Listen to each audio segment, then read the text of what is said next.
स्वागत है आप सबका आज के टॉपिक में मल्टी लेवल मार्केटिंग की असलियत क्या है। What is this multi level marketing? ये होता क्या है? नेटवर्क मार्केटिंग कह लो, चेन मार्केटिंग कहते हैं कई लोग, कहीं इसको पिरामिड स्कीम कहते हैं, कहीं इसको स्कीम स्कैम स्कैंडल कहते हैं। वास्तव में मैं अपने ओपन हाउस वर्कशॉप्स और मेरे बड़े ब्रांड जो मेरे क्लाइंट्स हैं, आज देश में जितने बड़े ब्रांड्स हैं वो लगभग सब के सब मेरे क्लाइंट्स हैं, उनके साथ में मैं काफ़ी बिजी था। मैं इस तरफ जाना ही नहीं चाहता था। इस इंडस्ट्री पे कई सवाल उठाए जाते हैं, मैं थोड़ा अपने आप को दूर रखता था। आज मैं आपको इस industry multi level network marketing का निष्पक्ष रूप से दोनों पहलू देना चाहूँगा। वैसे देखा जाए तो मल्टी लेवल मार्केटिंग एक सोचा समझा सैद्धांतिक फिलोसॉफिकल साइंटिफिक प्रोसेस है एक प्रोडक्ट गुड्स एंड सर्विसेज को मार्केट करने का। मल्टी लेवल मार्केटिंग एक अपने आप में बहुत अच्छी इंडस्ट्री है, लेकिन क्यों उसका नाम खराब है, क्यों लोग नहीं ज्वाइन करना चाहते? देखिए, दो प्रकार की चीजें हैं। या तो कोई स्कीम स्कैम वाली कंपनी आ जाती है, जैसे वो शारदा स्कैम, या जैसे वो स्पीक एशिया, या और भी अभी पीछे एक कंपनी आई थी जो बाइनरी के साथ आई थी, भयंकर विस्फोटक रूप से फैली, कई करोड़पति उन्होंने बनाए और रातों रात अचानक गायब हो गई। ऐसे एक्सपीरियंसेस ही आपको तंग करते हैं और परेशान करेंगे। ध्यान दीजिएगा, स्कीम और स्कैम इन्होंने मल्टी लेवल मार्केटिंग का नाम खराब कर दिया, वरना ये फुल प्रूफ पावरफुल एक ऐसी इंडस्ट्री है जो दुनिया में सबसे ज़्यादा तेजी से सबसे अच्छे स्टेबल करोड़पति तैयार कर सकती है। ध्यान दीजिएगा, मल्टी लेवल मार्केटिंग बुरी नहीं है, इसमें दो चीज़ें खराब है। या तो वो कंपनी खराब है जो इसी माइंडसेट से आती है कि पैसा लूटो और निकल लो, या वो लोग जो फेलियर हो गए, इसमें सफल नहीं हो सके, बाहर जाके इसकी इतनी निंदा करते हैं, इतनी निंदा करते हैं और वो चाहते हैं कि आप ना जाएं, क्योंकि वो सफल नहीं हो सके इसलिए वो आपको भी सफल नहीं देखना चाहते। जिस प्रकार चैनल डिस्ट्रीब्यूशन एक प्रोसेस होता है, ऐसे ही मल्टी लेवल मार्केटिंग भी, नेटवर्क डिस्ट्रीब्यूशन भी एक प्रोसेस है। इसमें डिस्ट्रीब्यूटर्स इंडिविजुअल्स होते हैं जो सीधा मैन्युफैक्चरर से जुड़ते हैं और कंज्यूमर को माल पहुंचाते हैं। अब तो हमारे देश की सरकार ने भी इसको मान्यता दी है और हमारी देश की सरकार भी इसके लिए रेगुलेशंस लेके आई है। आपको ध्यान देना है कंपनी ज्वाइन करने से पहले कि वो कंपनी ठीक है कि नहीं है। आप लोगों ने मुझसे इतनी डिमांड करी, इस सब्जेक्ट पे इतनी डिमांड करी, आज मैं आपको फुल प्रूफ मेथड शेयर करता हूं कि कंपनी को समझिए पहले तीन चीजों से। पहला है कंपनी का पीपल एंड फिलॉसफी। जब आप कंपनी ज्वाइन करते हैं, जाते ही ये मत देखिए कमाई कितने होने वाली है, जाते ही ये मत देखिए कितनी जल्दी करोड़पति बन जाएंगे, जाते ही देखिए कंपनी के पीपल और फिलॉसफी कैसा है।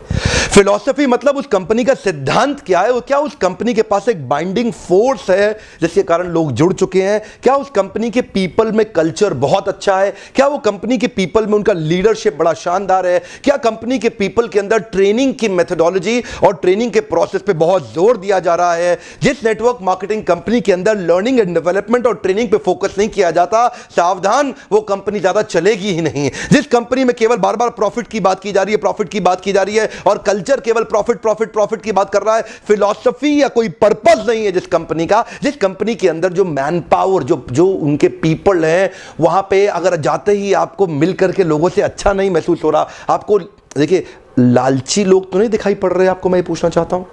जहां आप जा रहे हैं हर समय पैसा पैसा पैसा तो नहीं कर रहे केवल, वो सपने होना एक अलग बात है, लेकिन कंपनी को किसी कारण से रन करना जो कि एक बाइंडिंग फोर्स बन जाता है ऑर्गेनाइजेशनल बिलीफ का, जहां पे लोग इकट्ठे जुड़ जाते हैं, बिना तनख्वाह के भी लोग मिलना चाहते हैं, बिना तनख्वाह के भी अपनी जेब से पैसा खर्च करके लोग आना चाहते हैं क्योंकि आके अच्छा लग रहा है। मल्टी लेवल मार्केटिंग के अंदर आप सफल हो या ना हो, लेकिन अगर वहां पे ट्रेनिंग अच्छी हो रही है आपकी, वहां पे लोग अच्छे हैं, उसकी फिलॉसफी, उसकी रूट्स बड़ी कैरेक्टर पे आधारित है, मोरालिटी पे आधारित है, वहां पे honesty, integrity, character, principles, values, ethics, इन पे बड़ा फोकस दिया जा रहा है, तो अगर आप विफल भी होगा तो भी कोई बात नहीं, आपको नेटवर्क मार्केटिंग जरूर ज्वाइन करना चाहिए क्योंकि ये आपकी डेवलपमेंट में बड़ा फोकस करेगा। इनफैक्ट अगर मेरी अपनी संतान होगी, मैं उसको भी नेटवर्क मार्केटिंग में कम से कम कुछ समय के लिए जरूर भेजूंगा, क्योंकि इससे इतना डेवलपमेंट हो जाता है जहां पे पीपल अच्छा हो और फिलॉसफी अच्छा हो, उन लोगों के बीच में आपका अपना ग्रोथ बहुत हो जाएगा। आप सफल हो या ना हो कोई समस्या नहीं है।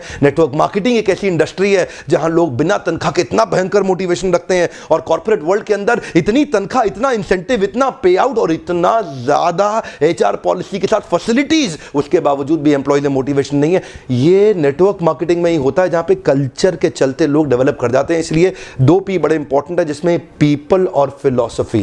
अब अगला है प्रोडक्ट। अब विफल होता क्यों है? क्योंकि स्कीम स्कैम होता है, इतने सारे स्कैंडल्स हुए चले जा रहे हैं, एक के बाद एक, एक के बाद एक, एक के बाद एक। वो स्पीक एशिया आया, वहां मेरा 1-2 लाख रुपए कमा भी गया, लेकिन अचानक वो कंपनी गायब हो गई। आपको पता है बहुत बड़ा स्कैंडल हुआ।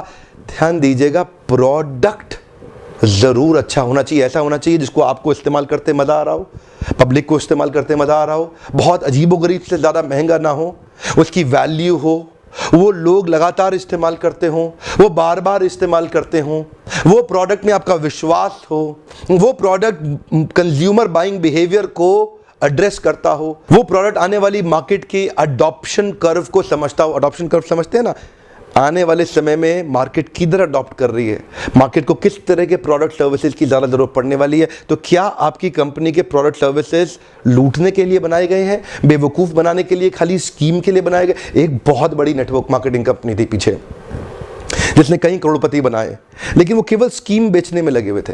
वो लोग एक कॉन्सेप्ट बेचने में लगे हुए थे। आपकी कंपनी कोई कॉन्सेप्ट तो नहीं बेच रही है, ऐसा तो नहीं खाली रिक्रूटमेंट का ही पैसा दिए जा रही है, इतने लोग बनाओ, इतना पैसा लो। सावधान, प्रोडक्ट अच्छा होना चाहिए और जिसको आपको इस्तेमाल करने में मजा आना चाहिए। अब फाइनली आता है कंपनी का प्लान या प्रॉफिट पे आउट। उनका प्लान प्रॉफिट पे आउट कैसा है वो अब देखिएगा आराम से। प्रॉफिट आखिरी चीज है। अगर ये पहले के 2 P जो मैंने ठीक से समझाए, अगर ये पूरे हो गए, प्लान प्रॉफिट अपने आप ठीक हो जाएगा। आप थोड़ा सा बस देख लीजिए कि ऐसा तो नहीं है कि कंपनी साल के एंड में पैसा देती हो, आपको हर महीने या हर हफ्ते पे आउट मिल रहा है कि नहीं मिल रहा, वो एक इंपॉर्टेंट चीज है। और प्लान प्रॉफिट आपके लिए रीजनेबली अच्छा होना चाहिए। बाकी 2 चीजें अगर ठीक हुई, प्लान प्रॉफिट